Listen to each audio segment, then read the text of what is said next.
karyawan itu di PHK, kemudian berarti kan dia dipecat, ya kan? Bukan mengundurkan diri, jadi dipecat. Kemudian perusahaan tersebut mengeluarkan kompensasinya, tetapi tidak sesuai dengan aturan yang berlaku. Nah, pertanyaannya, karyawannya tahu nggak aturan itu tadi? Berapa besar nominal yang dikeluarkan, tahu nggak? Nggak tahu. Berarti uang yang dikeluarkan itu berdasarkan dengan kemampuan perusahaan, kan gitu. Berdasarkan kemampuan perusahaan, perusahaan bisa mengeluarkan ketika dia di PHK dengan masa kerja. Berarti dia sudah bekerja, kita katakan 3 tahun. Berarti ada sekitar 24, 12, 36 bulan. Dikeluarkanlah sebanyak 36 bulan itu. Nah, aturan itu kalau perusahaan memecat yang bersangkutan, memecat karyawan tersebut tanpa alasan, itu dia. Tetapi kalau dipecat atau diberhentikan dengan dasar yang jelas, itu apa? Karyawan itu melakukan kesalahan.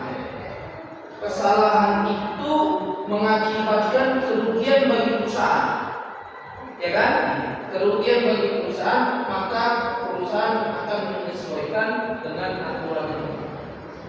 Jadi memang jarang sekali kompensasi yang diberikan itu sesuai dengan aturan, apalagi karyawan tersebut tidak mengetahui aturan. Setiap perusahaan itu berbeda. Pemerintah hanya mengeluarkan berdasarkan masa kerja. Nah, itu tadi pesangon. Pesangon, ya artinya kayak di pabrik, ya kan? Kemudian uang penghargaan masa kerja sebagai bentuk penghargaan atas namanya bekerja, ya kan? Uang penggantian hak PH, kompensasi atas hak karyawan yang belum dipenuhi seperti cuti yang belum diambil. Nah, ini berdasarkan peraturan yang berlaku, karyawan terkena PHK berhak mendapatkan kompensasi yang terdiri dari itu. Nah, inilah yang istilahnya wajib diberikan. Tapi berapa penghargaan masa kerja, berapa penggantian hak mereka atas cuti yang belum diambil, ya kan? Itu bisa disesuaikan dengan kemampuan usaha. Tapi percayalah, PHK ini mempunyai konotasi negatif. Orang yang kena PHK pasti adalah orang-orang yang bermasalah. Karena dia bermasalah, sehingga hak-hak yang didasarkan oleh undang-undang tidak 100% bisa diberikan atas kesalahan dia tadi. Kenapa dia di PHK? Merusak kalau merusak saya rasa lebih ke kita kasih dispensasi, ya.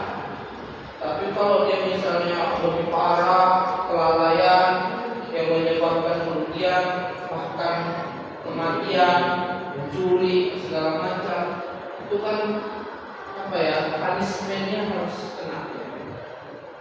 Makanya di pertemuan sebelumnya mungkin dengan Pak Fuad jadi kita ada bahas reward dan punishment, kan?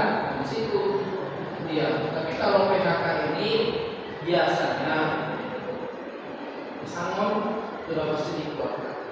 Tapi enggak sesuai dengan itu masa kerja. Maka mereka memang nggak bisa terlalu menuntut apa-apa. Apalagi mereka mengundurkan diri, memang tidak dapat apa-apa. Makanya kalau sudah yang paham dengan aturan, karyawan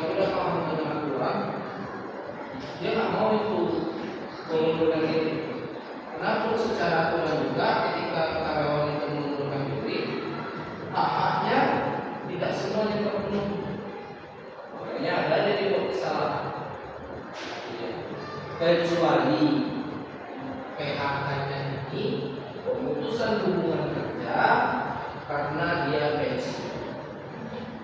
Putus hubungan kerja kan? Pensiun beda lagi. Nanti salah satunya bisa diambil itu. Pesangonnya ada pasti berlanjut bahkan sampai masa tunjangan penipuannya, ya kan? Nah, tapi yang namanya PHK itu pasti punya konotasi negatif.